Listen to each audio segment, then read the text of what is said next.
Good morning. First to those new developments on the investigation into two southwest Sydney nurses who, Lizzie, they were filmed talking about killing Israeli patients. Yeah, overnight, the home of nurse Ahmad Rashad Nadir was raided by Strikeforce detectives hours after he was taken to hospital. Let's go live to 9 Sydney reporter Helene Lambetsos. Helene, charges are yet to be laid here. Lizzie, that's right. Police have told me that as of this morning, they still haven't arrested either of these former Sydney nurses, but this is definitely the strongest action police have taken so far. That raid on the southwest Sydney home of Ahmad Nadir, filmed exclusively by 9 News last night, saw detectives going in and out of the property for several hours. Now, this is days after Nadir and his colleague Sarah Abu Lebdeh were caught live streaming with an Israeli influencer, saying that they would kill any Israeli patients that came into Bankstown Hospital where they were then working. Police, as part of their investigation, have requested the full unedited version of that video, which that Israeli influencer says he has since put up online. Here is a snippet of that distressing clip. Who elected Hamas? It's Palestine's country, not your country, you piece how of are you? What's your name? No, none of you. We're talking politely here. We're talking politely here. One day, your time will come and you will die the most horrible You death. sprayed hate with... Now, the pair has been stood down from that job at Bankstown Hospital and their registration has been suspended by the nursing governing body, meaning they can't work anywhere in Australia. But police have been slower in part of their investigation into this incident as detectives try to figure out what, if any, crime has been committed. Lizzie. Helene, thank you. Artificial intelligence will soon be rolled out in Queensland classrooms as part of a trial aimed at saving teachers more time. Let's go live to 9 Queensland reporter Paige Van Lunteren at Brisbane Grammar School. Paige, what's AI going to be used for?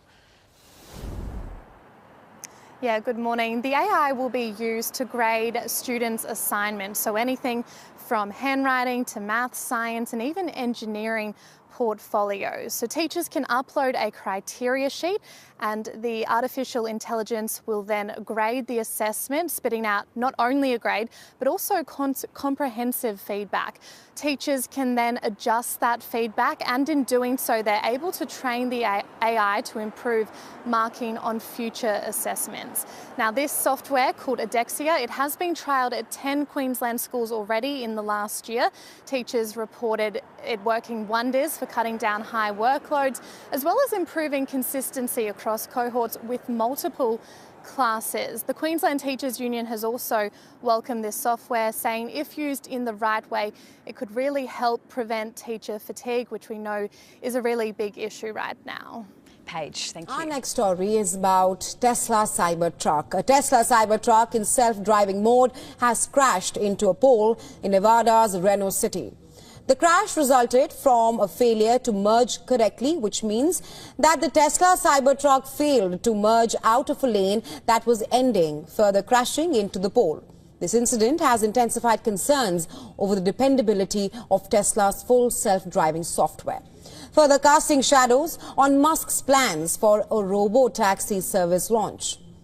Musk had just last month touted the immense improvement in the safety protocol of its technology, asserting that people who are skeptical of the Tesla technology should try it themselves now.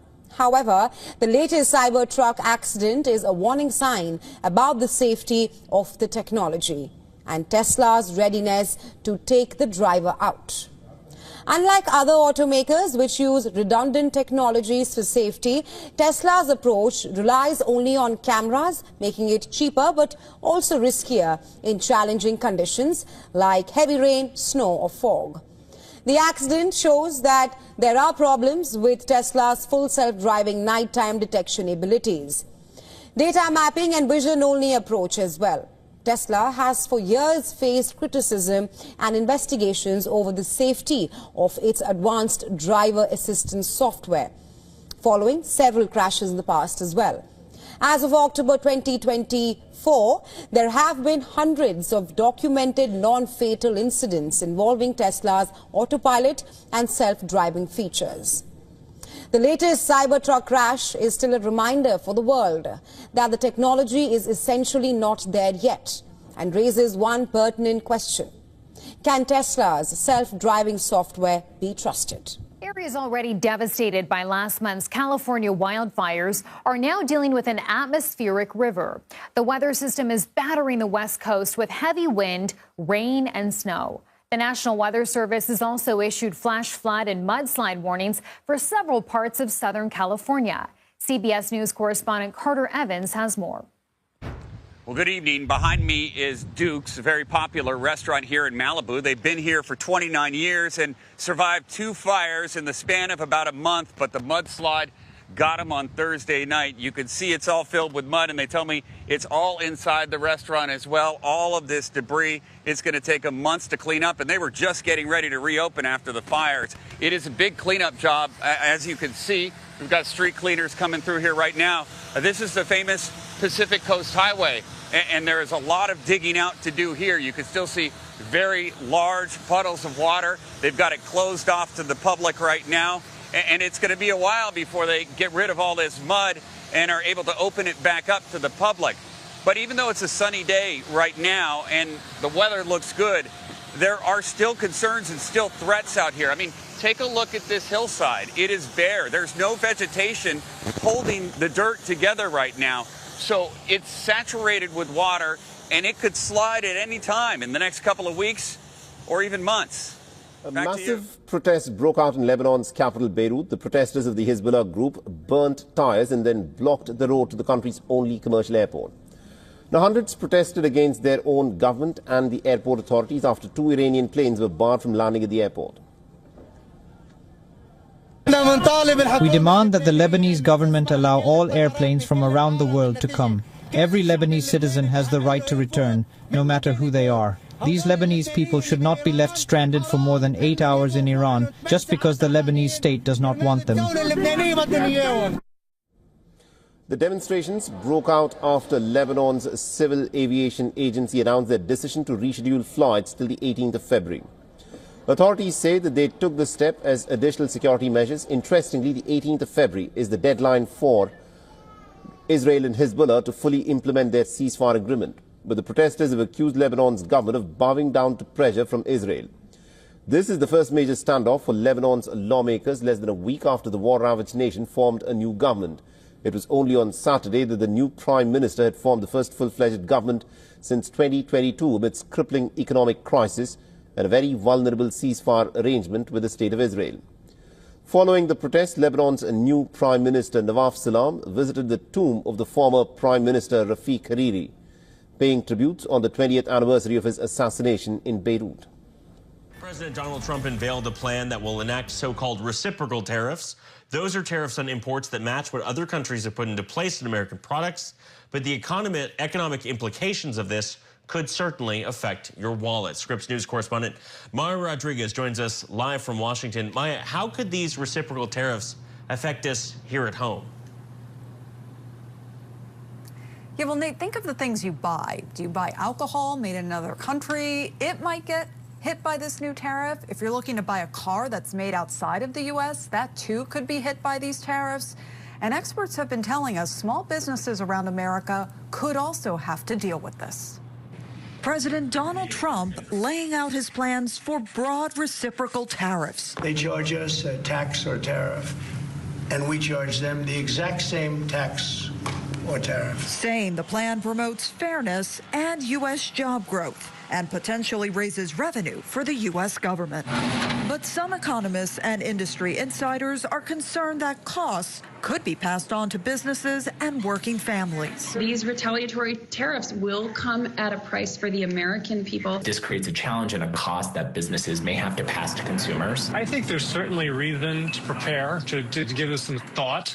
to think this isn't just an idle threat or idle chit-chat. Colin Graybo is an associate director with the Cato Institute. He says he's skeptical of the administration's arguments that reciprocal tariffs would benefit U.S. manufacturers. We should be kind of doing the opposite and trying to reduce our tariffs, reducing our foreign trade barriers, and making the United States, a low-cost, more competitive place to do business. Rhett Buttle with Public-Private Strategies points to another potential challenge. It could lead to businesses facing supply chain disruptions because they'll have to potentially search for alternative suppliers or other domestic options. The president himself addressing a level of uncertainty. Nobody really knows what is going to happen other than we know that jobs are going to be produced at levels that we haven't seen before.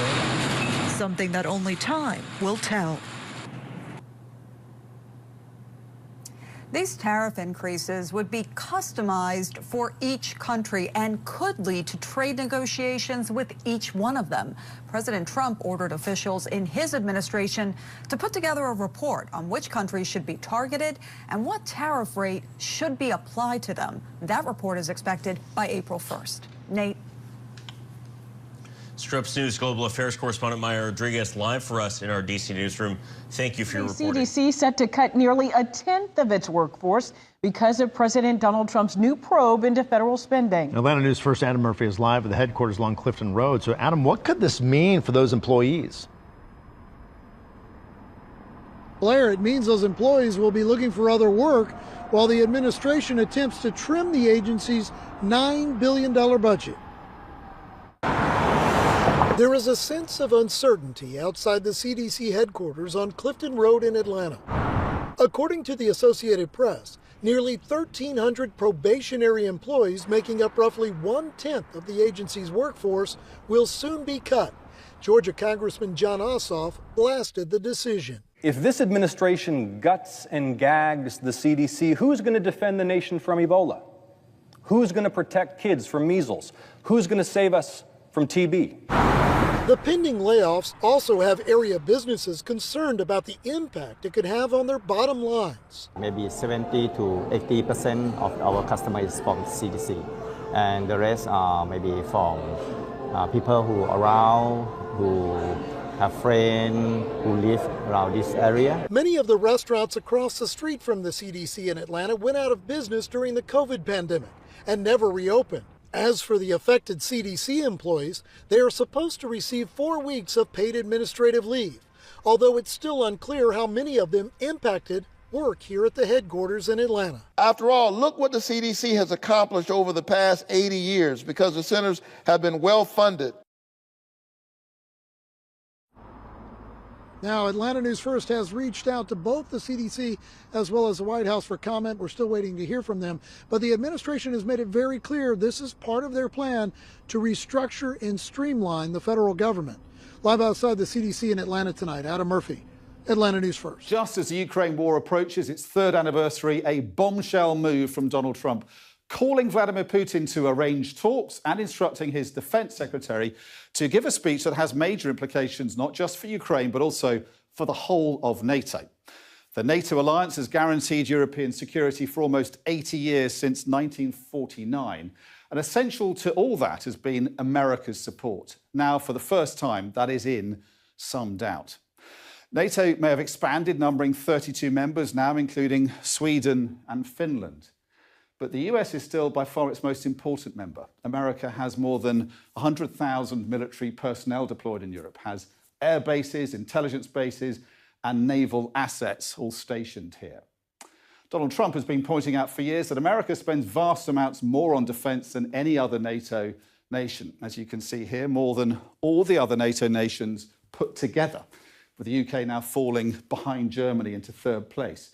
But when viewed as a fraction of GDP defence spending, it looks a bit different. Poland is in the lead, then Estonia, and then America, a flatter line.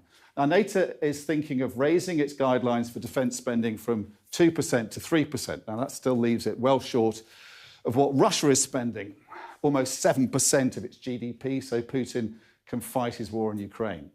US Defense Secretary Pete Hegseth says Europe must do more to secure itself, and America has other things to focus on, causing concern about America's commitment to the alliance. But it's what he says about Ukraine that's caused the most alarm in the West, even if Russia is probably delighted.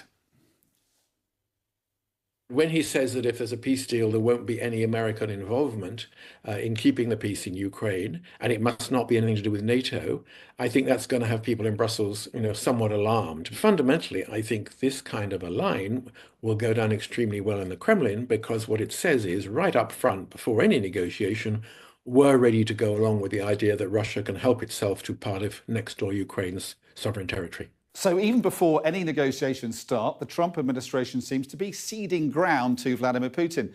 After 3 years of war, it says Ukraine must give up the dream of getting all its land back to the borders it had in 2014.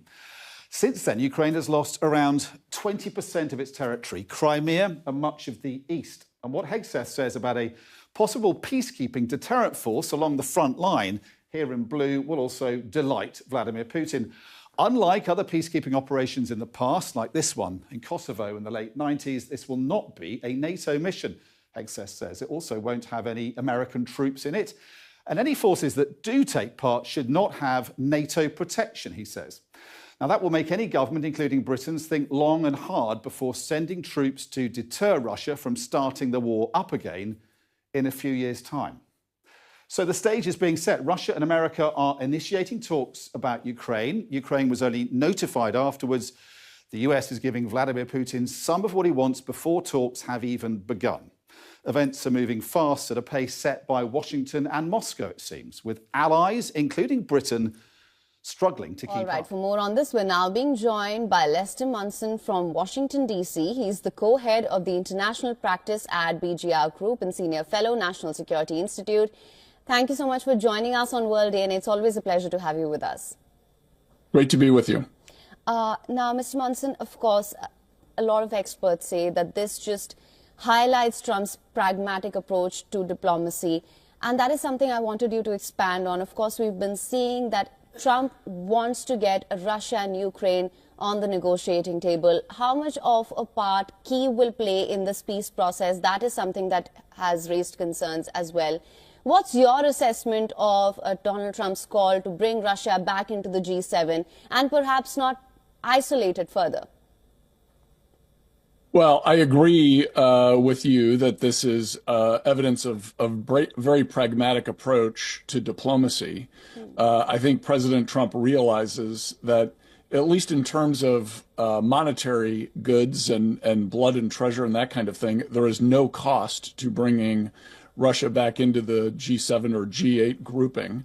It's a free offer, essentially, that he can give to Vladimir Putin to give him some legitimacy on the world stage. And while the Russians have denied they're interested, I think President Trump is actually correct. Russia would like to be back in the community of nations.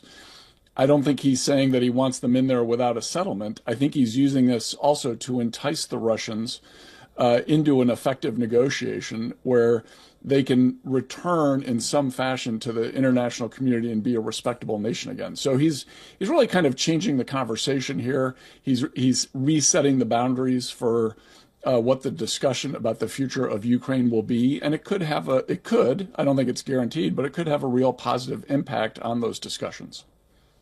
Right, and I just wanted some clarity on that as well. We've seen Donald Trump's affinity towards Russia and particularly the Russian President Vladimir Putin, which in turn has raised concerns about how much of a part Kyiv will play in the peace process. That being said, do you think this is just an approach that he is following just to make sure that Russia gets on the negotiating table and that there can be a just and durable peace? Well, I think he's got to find a way, yes, and I think President Trump is going to play a key role in this negotiation, which does seem like it's going to unfold over the next few months. And he's got to find ways to make this look like a win for Russia, right? He's also got to make it look like it's a win for Ukraine. So he's one of the things that he's doing here by throwing out these ideas is testing to see what are the kinds of things he can offer to both sides to get them to the negotiation table and then to get them to come to an agreement that will end the war. So I see no reason why he shouldn't be allowed to make these efforts and to kind of throw things out there and see what the reaction is from the various parties that are involved. And we should give him some latitude here to get a deal done. But that being said, on the one hand, he says Russia should be part of the G7. Russia, on the other hand, seems to have completely dismissed it, saying that it's not that interested in the G7 anymore, and perhaps G20 is better suited for Russia. So it's going to be a difficult balancing act, one, to manage Kyiv's expectations and the role that it plays, at the same time to perhaps not isolate Russia and make it a member of the G7. How do you think that will play out? Well, Russia also said it wasn't going to invade Ukraine up until the day before it invaded Ukraine. So I don't necessarily take the Russian statements at face value. I think they do want to be back in the respected community of nations. I think President Putin would like to be back in the G7 or the G8. So this is a real thing for him. Whether that's going to bring him to the negotiating table and induce him to make some concessions is another question. But I think this is, respectability on the world stage is something that Russia is interested in, their claims to the contrary notwithstanding. So I think this is actually something smart for President Trump to be pursuing. And again, we should give him some latitude here to explore these issues. All right, Mr. Munson, I hear you. Thank you so much for sharing your insights on this with us on World DNA. Thank you very much. Now, the American President Donald Trump wants Russia back in the G7, in essence offering to mainstream Russia once again after it was expelled from the grouping in 2014. The problem is that Russia says that it is no longer interested in the G7 at all. Now, Russia was removed from the G7, then known as the G8, after it launched an attack on Georgia in 2008. Trump, however, feels that the decision that was taken by the then Obama administration was a mistake that had ostracized Russia and had led to the Ukrainian conflict. I'd love to have him back. I think it was a mistake to throw him out. Look, it's not a question of liking Russia or not liking Russia. It was the G8. And, I said, what are you doing? You guys, all you talk about is Russia, and they should be sitting at the table. I think Putin would love to be back. Russia, however, is not keen on joining the G7. The Kremlin spokesperson Dmitry Peskov has said as much, claiming that Russia is more interested in working in the G20 since the G7 has lost its relevance. Now, harsh words, these from Kremlin, given that the G7 is set to stand for the group of the 7 most industrialized countries. It includes the likes of Canada, France, Germany, Italy, Japan, the United Kingdom and the United States, with the European Union as a non-enumerated member, which means that it cannot hold the rotating presidency of the grouping. In contrast, the G20 grouping is spread massively across the globe. Russia's preference for it is understandable, given that the G20 most importantly includes global economic powerhouses, such as China and also a host of emerging economies, including India. Now, the G7 nations together combine a global population of just under 10%, while the G20 nations cover nearly 80% of the world's population. Together, the nations of the G20 account for more than 85% of the global economic output, and they make up around 75% of the global exports. In contrast, the economic power of the G7 has shrunk as larger emerging markets have taken up a greater share of the world's economy. The G7's relevance has been a subject of debate for years now, mainly because while it claims to represent a major industrialized nations, China, which has surpassed every economy but that of the United States, is absent in it. Officially, Moscow left the group in 2018 and was repeatedly said that it does not want to rejoin. Even in his first term, Donald Trump had expressed skepticism about the effectiveness of trying to isolate Russia. His latest comments have once again seemed to have underlined that excluding Russia from the global discussions actually aggravates tensions and leads to misunderstandings. Experts say that it highlights Donald Trump's pragmatic approach to diplomacy with a focus on ending conflicts and not differentiating on ideological positions.